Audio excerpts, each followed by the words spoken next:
दोस्तों ग्रामीण परिवेश की ये क्लास नंबर 3 है। 2 क्लासेस इससे पहले हो चुकी हैं और प्ले लिस्ट में पड़ी हुई हैं। जिसने वो क्लास नहीं देखी अभी जाकर देख लीजिए। दोस्तों कल एक बच्चे का कमेंट था कि सर बुक्स नोटबुक से मत पढ़ाइए कि पीडीएफ से पढ़ाइए। देखिए सर, देखिए बच्चों, मैं आपको बता दूं कि पीडीएफ लिखने में बहुत टाइम लगता है। ये पहला जो चैप्टर है ग्राम विकास भारतीय संदर्भ में, ये चैप्टर बहुत बोरिंग है। ग्रामीण समाज का ये चैप्टर जो है पहला वाला, ग्राम विकास भारतीय संदर्भ में, बहुत बोरिंग चैप्टर है ये। आप इसे पूरा कर लीजिए, इसके बाद फिर मैं आपको पीडीएफ से ही पढ़ाऊँगा। यानी पीडीएफ पहले मैं बनाया करूँगा, उसके बाद ही फिर मैं आपको पढ़ाऊँगा पीडीएफ से ही। ये बोरिंग चैप्टर है, आपको बोर कर सकता है, बस आप इसे तैयार कर लीजिए। आज एक वीडियो ये है और एक वीडियो इसकी अभी और आएगी, तो ये चैप्टर कंप्लीट हो जाएगा। उसके बाद इसके जितने भी एमसीक्यू बनते हैं वो हम आपको दे देंगे। उसके बाद फिर नया चैप्टर चालू होगा। ये ऑफिशियल सिलेबस के अनुसार चल रहा है और ये ग्रामीण परिवेश का जो कोर्स है बिल्कुल मुफ्त में आपको दिया जा रहा है। अगर आपको मेरी राइटिंग समझ में नहीं आए तो दोस्तों आप अपना अलग नोट्स बना सकते हैं, लिख सकते हैं वीडियो के साथ साथ। तो आइए शुरू करते हैं दोस्तों। समाज के व्यवस्थित रूप को सामाजिक संरचना कहते हैं। मतलब समाज का जो व्यवस्थित रूप होता है, जैसे मान लीजिए किसी का घर है यहाँ, ठीक, तो वो उसका निवास स्थान है और बराबर में ही फिर उसका खेत है, कहीं भी उसका खेत है। तो इस तरीके से सभी जो चीज़ें हैं वो व्यवस्थित रूप से लगी हुई हैं। यानी घर भी है, मकान भी है और खेत भी है। इन सभी को क्या कहते हैं? सामाजिक संरचना कहते हैं, व्यवस्थित रूप को। मान लीजिए एक व्यक्ति है, आज वो यहाँ रुका, कल किसी और गांव में रुका, परसों किसी और शहर में रुका, तो उसका कोई भी व्यवस्थित रूप नहीं है। तो व्यवस्थित रूप उसे कहते हैं। जैसे मान लीजिए किसी का घर यहाँ है और उसका खेत भी है और सभी चीज़ें उसकी अलग अलग जगह पर मौजूद हैं, उसे कहते हैं समाज का व्यवस्थित रूप। तो इसे सामाजिक संरचना कहते हैं। अब नेक्स्ट पॉइंट है, सामाजिक परिवर्तन की प्रक्रिया एक प्रगतिशील प्रक्रिया होती है। मतलब दोस्तों समाज में परिवर्तन होता रहता है। समाज में परिवर्तन होता रहता। आज व्यक्ति गांव में रह रहा है, कल को वो शहर में जाकर मकान बनाएगा, वहाँ रहेगा। इस तरीके से फिर जनसंख्या बढ़ेगी, उसके परिवार में वृद्धि होगी। जब उसके परिवार में वृद्धि होगी तो एक मकान में उनका गुजारा नहीं होगा तो और मकान बनाएंगे। इस तरीके से प्रगति होती रहती है। सामाजिक परिवर्तन में प्रगति इस तरीके से होती रहती है। अब दोस्तों यह क्वेश्चन, सामाजिक परिवर्तन के अंतर्गत क्या शामिल किया जाता है? सामाजिक परिवर्तन के अंतर्गत क्या शामिल किया जाता है? तो सामाजिक संरचना में बदलाव, रहन सहन, रीति रिवाज, परंपरा, वेशभूषा में बदलाव, ये शामिल किए जाते हैं सामाजिक परिवर्तन के अंतर्गत। अब नेक्स्ट क्वेश्चन है, क्वेश्चन मैंने लिख दिए थे बनाकर। सामाजिक परिवर्तन के कारक कौन कौन से हैं? ये पूछे गए प्रश्न है, इस वजह से मैंने तो बनाकर लिख दिए थे। सामाजिक परिवर्तन के कारक कौन कौन से हैं? तो दोस्तों भौगोलिक कारक है, जैविक कारक है, जनांकीय कारक है, आर्थिक कारक है, सांस्कृतिक कारक है, मनोवैज्ञानिक कारक है, राजनीतिक कारक है, सूचना प्रौद्योगिकी कारक है। अब इन्हें ध्यान से समझिए। देखो समाज में जो परिवर्तन होता है एक तो भौगोलिक कारक द्वारा होता है। भौगोलिक कारक का मतलब, मान लीजिए आज किसी व्यक्ति के पास 10 बीघे ज़मीन है, कल को उसके 2 बच्चे पैदा हुए, 2 लड़के पैदा हुए, तो दोनों पर 5-5 बीघे रह गई। तो उस समाज में जो परिवर्तन हो गया, तो इसका कारण क्या हुआ? भौगोलिक कारण।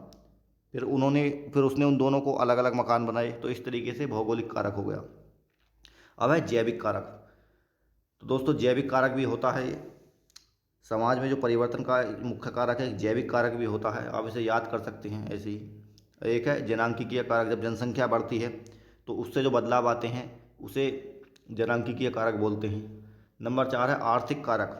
दोस्तों जब लोग गांव में अपनी आर्थिक स्थिति उनकी कमज़ोर हो जाती है, तो गांव में अपनी ज़रूरतें पूरी नहीं कर पाते, तो पैसा कमाने के लिए शहर जाते हैं, तो समाज में परिवर्तन होता है, तो इसी को क्या कहते हैं? आर्थिक कारक कहते हैं। और सांस्कृतिक कारक भी है दोस्तों। कुछ लोग जो अपनी संस्कृति छोड़कर शहरी संस्कृति को अपना लेते हैं या किसी अन्य देशों की संस्कृति को अपना लेते हैं, इन्हें बोलते हैं सांस्कृतिक कारक। अब मनोवैज्ञानिक कारक। दोस्तों एक मनोवैज्ञानिक कारक भी है, इसे भी आप याद कर लेना। राजनीतिक कारक भी है और सूचना प्रौद्योगिकी कारक। अब नेक्स्ट पॉइंट है दोस्तों, आर्थिक जगत तथा जनसंख्या के क्षेत्र में हो रहे परिवर्तन को उतार चढ़ाव परिवर्तन कहा जाता है। आर्थिक जगत तथा जनसंख्या के क्षेत्र में हो रहे परिवर्तन को उतार चढ़ाव परिवर्तन कहा जाता है दोस्तों। अब चक्रीय परिवर्तन का रूप है, इसे याद कर लेना इस पॉइंट को। चक्रीय परिवर्तन का क्या रूप है? सबसे पहले शिशु, फिर शिशु जब बड़ा होता है उसे तरुण बोलते हैं, फिर तरुण जब बड़ा होता है उसे प्रौढ़ बोलते हैं। प्रौढ़ यानी प्रौढ़ किसे बोलते हैं? जवानी की अवस्था को। उसके बाद फिर आ जाती है वृद्ध अवस्था। ये परिवर्तन भी पूछा गया है कि चक्रीय परिवर्तन का रूप कौन सा है। तो सबसे पहले जो बच्चा होगा उसे शिशु बोलेंगे, फिर वो जब बड़ा होगा तो उसे तरुण बोलेंगे, जब वो जवान हो जाएगा यानी 18 साल से ऊपर का हो जाएगा तो उसे प्रौढ़ बोल देंगे, फिर जब वो वृद्ध बूढ़ा हो जाएगा तो उसे वृद्ध अवस्था बोल देंगे, इस तरीके से। अब दोस्तों बात करते हैं परिवार की। परिवार क्या है? जहाँ पर पति पत्नी और बच्चे एक ही निवास में रहते हों उसे परिवार कहते हैं। अब देखिए, परिवार में ज़रूरी नहीं कि बच्चे भी हों। अगर कहीं पति पत्नी एक घर में रह रहे हैं तो वो भी एक परिवार है, और उसमें बच्चे हो भी सकते हैं और नहीं भी हो सकते हैं। एक दूसरे के प्रति रक्त संबंध होते हैं, और हाँ, परिवार में एक दूसरे के प्रति रक्त संबंध होते हैं। परिवार में एक दूसरे के प्रति क्या होते हैं? रक्त संबंध होते हैं। परिवार समाज की मौलिक इकाई है। क्वेश्चन पूछा गया कि समाज की मौलिक इकाई क्या है? तो दोस्तों वैदिक सभ्यता में भी समाज की मौलिक इकाई परिवार या कुल थी, और आज भी समाज की मौलिक इकाई परिवार है। परिवार के प्रकार देख लेते हैं कि परिवार के कौन कौन से प्रकार होते हैं। सबसे पहले आते हैं दोस्तों समरक्त विवाह परिवार। समरक्त विवाह परिवार, दोस्तों ये चैप्टर जो थोड़ा बोरिंग है, आप ध्यान से इसे समझना और इसे याद कर लेना, याद करने की कोशिश करना इसको। बाकी आगे के जितने भी चैप्टर हैं बहुत इजी हैं, वो ठीक बहुत अच्छी तरीके से आपके समझ में आ जाएंगे। पॉइंट टू पॉइंट मैं आपको पढ़ाऊंगा अगले चैप्टर, बिल्कुल आपके दिमाग में ऐसे ज़िंदगी भर के लिए याद हो जाएंगे। अब ये चैप्टर छुड़वाया भी नहीं जा सकता क्योंकि सिलेबस में दिया हुआ है, और यहाँ से पिछली बार 2 क्वेश्चन पूछे भी गए थे 2015 में। तो बात करते हैं समरक्त विवाह परिवार की। समरक्त विवाह परिवार क्या होते हैं? दोस्तों समरक्त का जैसे नाम से पता चल रहा, समरक्त यानी समान रक्त। समान रक्त वाले जब व्यक्ति विवाह कर लेते हैं उसको समरक्त परिवार कहते हैं। कैसे? ऐसे परिवार में समान स्थिति वाले लोग विवाह कर लेते हैं। समान स्थिति का मतलब कैसे? जैसे भाई बहन शादी कर लेते हैं, पिता पुत्री शादी कर लेते हैं, तो इस परिवार को समरक्त विवाह परिवार बोला जाता है, यानी समरक्त परिवार बोला जाता है। ये परिवार अपने भारत में नहीं पाए जाते, ये परिवार विदेशों में कुछ जनजातियों में पाए जाते हैं। विदेशों की कुछ जनजातियों में पाए जाते हैं। अब नंबर 2 है समूह विवाह परिवार। अब समूह विवाह परिवार का क्या मतलब है दोस्तों? इसका मतलब ये है कि इसमें एक परिवार की सभी लड़कियों का विवाह दूसरे परिवार के सभी लड़कों से कर दिया जाता है। इसे समूह विवाह परिवार कहते हैं। देखिए पढ़ लीजिए आप ध्यान से। इसमें एक परिवार की सभी बहनों का विवाह दूसरे परिवार के सभी भाइयों से होता है। इसे समूह विवाह परिवार कहते हैं। बहुत ईजी है, याद हो जाएगा आराम से। इसमें प्रत्येक पुरुष हर स्त्री का, इसमें क्या होता है दोस्तों? प्रत्येक पुरुष जो होता है वो हर स्त्री का पति होता है, और प्रत्येक स्त्री हर पुरुष की पत्नी होती है समूह विवाह परिवार में। ऐसे परिवार दोस्तों कहाँ पाए जाते हैं? ऑस्ट्रेलिया में पाए जाते हैं। ऑस्ट्रेलिया की एक जनजाति है माओरी, माओरी काइगन, वहाँ पाए जाते हैं। ब्राज़ील की जनजातियों में वहाँ पाए जाते हैं। अपने भारत में ऐसे परिवार नहीं पाए जाते। और नंबर 3 है दोस्तों सिस्मांडियन परिवार। अब सिस्मांडियन परिवार क्या होता है? इस परिवार में विवाह यद्यपि एक ही स्त्री के साथ होता है। इस परिवार में विवाह जो होता है वो एक ही स्त्री के साथ होता है, लेकिन पुरुष परिवार की सभी विवाहित स्त्रियों के साथ यौन संबंध रख सकता है। ये सिस्मांडियन परिवार होता है। ये भी विदेशों में पाया जाता, अपने यहाँ ये भी नहीं पाया जाता, अपने भारत में नहीं पाया जाता। अब नंबर 4 है पितृसत्तात्मक परिवार। अब दोस्तों पितृसत्तात्मक परिवार क्या होता है? पितृसत्तात्मक परिवार, इसमें पिता ही मालिक होता है, यानी घर का जो मालिक होता है इसमें पिता ही होता है, माता की नहीं चलती, इसमें पिता की चलती है। यानी जो पिता ने कह दिया वही होना है इसमें। तो पितृसत्तात्मक में तो आपने अपने भारत में भी देखे होंगे परिवार मिलते हैं कुछ कुछ जगह पर। इसमें क्या होता है? स्त्रियों के अधिकार कम होते हैं और एक से अधिक पत्नियां रख सकता है। आपने देखा होगा पहले ज़माने में राजा महाराजा एक से अधिक पत्नियां रखते थे, तो पितृसत्तात्मक परिवार होता था। वैसे आज की डेट में ऐसा नहीं है। अब देखते हैं नंबर 5, अगला कौन सा दोस्तों? अगला है एक विवाही परिवार। ये परिवार अपने भारत में देखने को मिलता है, एक विवाही परिवार। इसका क्या मतलब है दोस्तों? इसकी परिभाषा ये है कि परिवार के विकास की अंतिम और, दोस्तों ये जो है एक विवाही परिवार, ये परिवार के विकास की अंतिम और आधुनिक अवस्था। आधुनिक का मतलब जो इस समय चल रही है। एक पुरुष एक ही स्त्री के साथ यौन संबंध रखता है दोस्तों इस एक विवाही परिवार में, यानी एक पुरुष एक ही स्त्री शादी करता है इसमें, और भारत में ये परिवार पाया जाता है।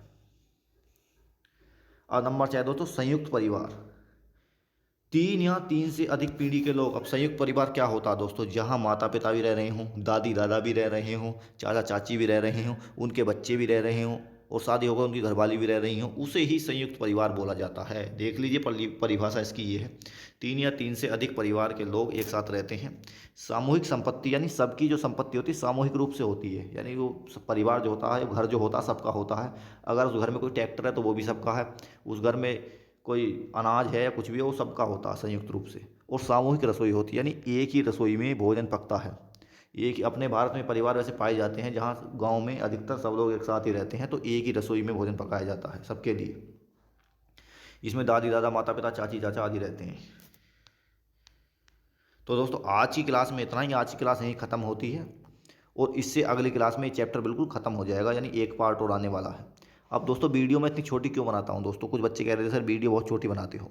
दोस्तों इसकी वजह ये है कि आपको 1 घंटे में भी, आप किसी की क्लास लेकर देखना ऑनलाइन कोर्स वाले की, वो 1 घंटे में भी इतना नहीं पढ़ाने का जितना मैंने आपको ये 10-15 मिनट में पढ़ा दिया। वो आते हैं भाई, थोड़ी देर नाम बोलेंगे कौन कौन बच्चे ऑनलाइन है, फिर शेयर करेंगे, वो करो ये करो वो सब कहते हैं। दोस्तों उससे आपका टाइम वेस्ट होता है।